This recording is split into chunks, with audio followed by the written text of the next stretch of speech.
Salama tonga soandray eto amin'ny CT Mada na ny crypto trading Mada. Pejy miresaka momba ny bitcoin, crypto-monnaie, blockchain ary ny trading. Tema jerentsika andrany dia ny resaka analyse fondamental. Dia raha mahaliana anao ireo dia manasa anao jeren'ity vidéo ity hatramin'ny farany.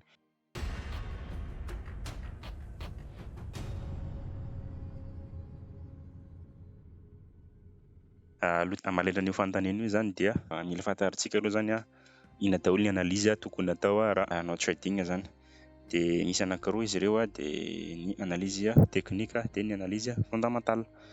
Dia izantsika valiana zany au fur et à mesure mi-avancer zany le vidéo ilaina ve ny analyse fondamentale satria analyse technique zany ny tena ankamaroana ampiasain'ny olona zany raha vao manao trading. Dia ino moa zany analyse technique? Ny atao hoe analyse technique zany dia analyse grafika zany, izany hoe mijery courbana grafika zany dia iny no analysena ametrahana stratégie zany raha ohatra anao hanokatra position na clôturer position raha vao manao trading. Raha ohatra hoe liana ianao te hahalala ny analyse technique dia efa misy vidéo nataoko momba an'io dia afaka jerenao zay ao amin'ny description zany ny lien an'ilay vidéo. Ny analyse fondamentale indray dia tsy mila mi-analyser graphique ianao, izany hoe tsy dia mijery graphique be zany fa plutôt les fondamentaux an'ilay actif anaovanao trading indray zany no analysenao zany. Dia nefany io analyse fondamentale io zaho mahita hoe d'après une expérience personnelle dia hoe arakaraka le style dia style na trading an'ilay olona zany sy le actif ho anaovany trading. Dia jerentsika zany ny atao hoe analyse fondamentale. En fait misy karazany efatra ny analyse fondamentale. Dia misy ny atao hoe calendrier na hoe news. Dia misy indray mi-analyser ianao ny politique monétaire na bancaire, izany hoe mijery an'ilay izay mety impacter an'ilay actif ho anaovana trading zany. Izay zany ny faharoa. Dia ny fahatelo indray dia analyse an'ilay projet na entreprise zany. Izany hoe jerenao zany ahoana ny fandehan'ilay projet ho anaovanao trading na investissement. Dia ny farany dia ny analyse on chain. Ilay on chain ity indray zany ohatra hoe mijery an'ilay structure an'ilay blockchain zany raha ohatra hoe crypto no anaovanao trading zany. Ilay on chain ity zany plutôt crypto ihany no misy an'io fa ny sasany tsy dia misy an'io fa crypto ihany tena misy an'io. Zay izy anakevitra zay dia jerentsika tsirairay zany. Raha ohatra hoe mbola mahita ankoatran'ireo ianao dia afa misalasala sorata amin'ny commentaire zany fa reto zany no nangoniko ato zany.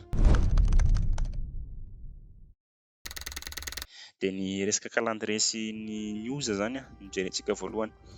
Io calendrier sy news ity zany ny scalper zany tena mampiasa anazy io, izany hoe ireo mpanao trading à court terme na hoe intraday. Dia ny calendrier moa zany hoe efa planifié zany ilay événement dia ianao zany mijery fotsiny amin'ilay moment an'ilay événement hoe inona ny zavatra hiseho. Dia ny news indray plutôt tsy dia tena hoe planifié iny fa ohatran'ny hoe vaovao milatsaka tampoka dia mi-impacter be any amin'ny actif tianao anaovana trading. Na io miteraka FUD, izany hoe matahotra ilay investisseur dia matetika mi-crash ilay marché na iny miteraka opportunité be amin'ilay marché dia tonga dia miakatra be zany ilay marché. Dia ino ity zany mila maharaka anatin'ilay tontolo ianao vao tena mahita an'io zany, fa raha ohatra ianao tsy dia maharaka an'io zany dia tsy dia mety efa impacte ilay izy ny misy vao taitra ianao zany. Dia ny zavatra tsara jerena amin'io zany plutôt resaka publication na résultat efa planifié teny mialoha zany. Dia ny anahy moa zany le trading économique ity zany ny anahy ny site fijereko fa maro be ny site afaka jerena an'io na koa ianao manaraka site d'actualité resaka crypto zany m'intéressé anao dia manaraka ireny ianao dia matetika tenenin-jareo foana hoe ahoana ny calendrier sy ny impact an'iny amin'ilay actif tianao anaovana trading.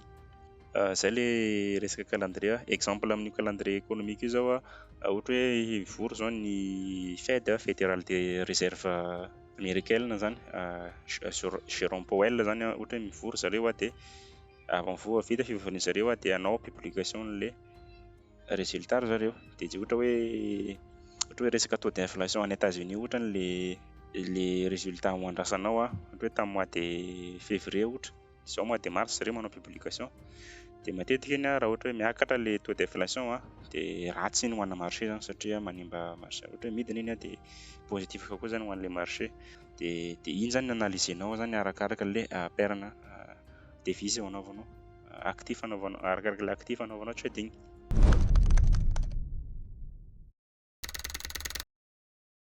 De point faharoa resaka analyse-na resaka politique monétaire le banque centrale zany na bancaire. De iny indray plutôt swing indray zany tena mijery an'iny raha ohatra ianao manao trading à long terme zany fa tsy de tena hoe à court terme be zany impact an'iny. Misy impact kely à court terme ihany izy ihany iny zay au moment an'le publication an'le résultat zany na publication an'le statistique an'zareo de ny zavatra jerena amin'iny ny dette zany tena tsara jerena amin'iny zany hoe ny dette à court terme sy à long terme an'le banque centrale zany hoe mikasika dette foana zany matetika ny politique monétaire an'le banque centrale zany. De raha crypto manokana moa zany de any États-Unis ny tena za manokana moa zany de any États-Unis tsara jerena zany hoe ny Fed mijery koa any amin'ny Union européen sy ny Asie ohatran'ny Chine sy Japon. Matetika zany de ny politika monétaire ny États-Unis tena mi-impacté be aty amin'ny crypto zany.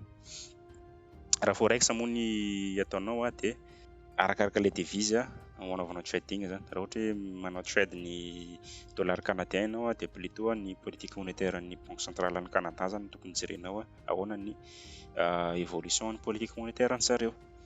De raha vao resaka dette zany de vis-à-vis antsika aty amin'ny trader zany de tsy de nahita ihany le augmentation le dette any États-Unis ohatrany na am'le banque centrale teo de io matetika ny injection de liquidité ohatrany tena tsara jerena amin'io dette io zany. De ankoatr'izay ny taux d'intérêt an'le banque centrale zany hoe raha ohatra hoe misy le société na le gouvernement zany raha ohatra hoe izy hitrosa am'le banque centrale dia mametraka ny banque centrale hoe ty ny taux d'intérêt apetrany zany. De raha ohatra hoe miakatra zao ny taux d'intérêt de ahoana ny impact an'iny aty amin'ny marché zany de zay zany natao anaovanao analyse zany. De ankoatran'izay taux d'intérêt zay koa ny inflation io koa arakaraka le devise ampiasainao raha ohatra ianao mi-trade crypto de matetika ny any États-Unis ihany no tena mi-impacté be aty amin'ny crypto zany ny taux d'inflation zany. Raha ohatra hoe miakatra ny inflation de hita be iny aty amin'ny crypto ohatr'izay. De ankoatr'izay koa ny obligation na ny bonds de reny fampiankina daholo reo zavatra teo na ny taux d'inflation teo ny taux d'intérêt ça dépend le politique monétaire le firenena zany de arakaraka an'izay. De fahatelo resaka analyse-na projet zany na crypto na analyse an'le entreprise zany chiffre an'le entreprise. Iny indray raha ohatra ianao crypto mila jerenao zany ahoana ny fondamentaux an'le projet ho anaovanao investissement zany hoe ty zany natokana ho an'ireo holder zany na investisseur à long terme aty amin'ny crypto io fa raha vao action moa zany de any amin'le entreprise ho anaovanao investissement zany. De raha crypto de ny tokenomics aty ny tena tsara jerena maro be ny zavatra tokony jerena fa io no hitako hoe essentiel kokoa zany raha entreprise indray io de plutôt resaka résultat an'le entreprise zany hoe nanao bénéfice ve le entreprise sa nanao perte de iny zany analysenao en amont zany en avant zany alohan'ny anaovana investissement. De raha ohatra hoe tena liana ianao te investir à long terme dia genre analyste zao de tafiditra anatin'ny formation anay na hoe manao trading spot ianao any amin'ny crypto de tafiditra anatin'ny formation anay zao io efa nanomboka tamin'ny 2021 zany nampianatra an'io de raha mahaliana anao de aza misalasala mandefa MP aty aminay entre parenthèse kely iny. De ny farany indray resaka analyse on chain koa satria zany ouvert public daholo ny blockchain rehetrarehetra 99,9% ny blockchain ouvert public de misy olona zany quelque part any manao micréer outil izy mirapporter statistique na ny résultat n'ireny smart contract any amin'ny blockchain reny zany de reny omena la disposition anao de analysenao iny par rapport am'le tianao ny objectif anao zany. De ty zany raha any amin'le forex de ohatrohatran'ireny order flow reny zany hoe reny mivarotra données ana carnet d'ordre en temps réel reny zany mitovitovy amin'ireny fa ny aty amin'ny blockchain tsy na ireny open source zany dia n'importe qui zany afaka mi-créer plateforme synthétiser an'ireny analyse ireny zany. Dia afaka jerenao iny na moa zany ny glace-nao da sy ny mesa ireny tena fampiasaiko ho jerena an'io fa marobe koa ny outil ohatra CryptoQuant mi-analyser an'ireny. Misy koa an'ireny page any amin'ny Twitter dia efa publier izy résultat ny analyse ataony zany par rapport amin'le tiany objectif zany.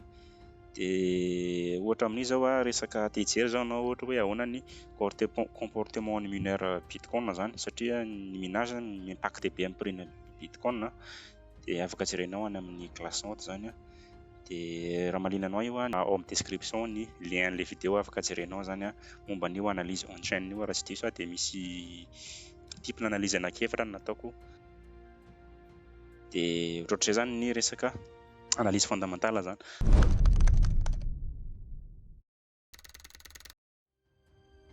Donc zany raha résumé quoi dia misy karazany efatra ny analyse fondamentale ho anahy manokana io fa raha ohatra ianao manana hevitra hafa ankoatran'ireo afaka soratanao amin'ny commentaire mba ho hitan'le namantsika zany mijery an'ity vidéo ity. Dia voalohany resaka calendrier zany hoe na iny planifié na non planifié news moa zany izy karazany hoe vaovao zany izy raha ohatra hoe non planifié. Dia iny faharoa resaka politique monétaire zany hoe resaka dette any États-Unis na any Europe na any Asie. Dia fahatelo resaka analyse-na projet na projet crypto na entreprise forex zao tsy dia misy an'iny dia farany resaka analyse on chain iny moa efa teneniko teo hoe crypto irery ihany no manana an'iny option on chain iny. Conclusion zany raha ohatra ianao manao trading intraday na hoe manao scalping dia ny analyse technique zany ny 80% ny tokony ataonao zany fa ny analyse fondamentale koa tsy azo négliger zany hoe eo amin'ny 10 à 20% eo zany. Dia ohatra amin'io resaka calendrier économique na planifié na dia news koa zany na non planifié.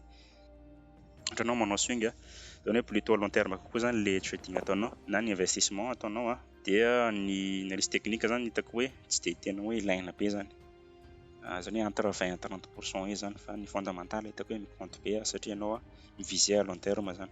Resaka politique monétaire no tena jerena raha manao swing ianao crypto indray ny analyse an'le projet misy zany resaka token misy zany iny zany tena tsara jerena. Dia farany raha ohatra ianao holder na investisseur à long terme dia za mahita hoe kelikely ihany ny ilaivana analyse technique. Personnellement nanaovako analyse technique i-optimiseko position d'entrée fotsiny zany nanaovako analyse technique zany raha ohatra hoe mi-holder crypto na mi-investir à long terme.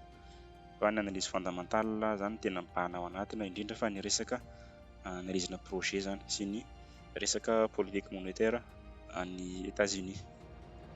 Dia zay ny momba ny analyse fondamentale. Dia raha mahaliana anao ity vidéo ity dia manasa anao hanao j'aime sy abonnement hanao partage. Manana koa tsika page chaîne YouTube ahafahanao mijery vidéo en format full HD dia misaotra betsaka anareo nanaraka hatramin'ny farany dia veloma tompoko.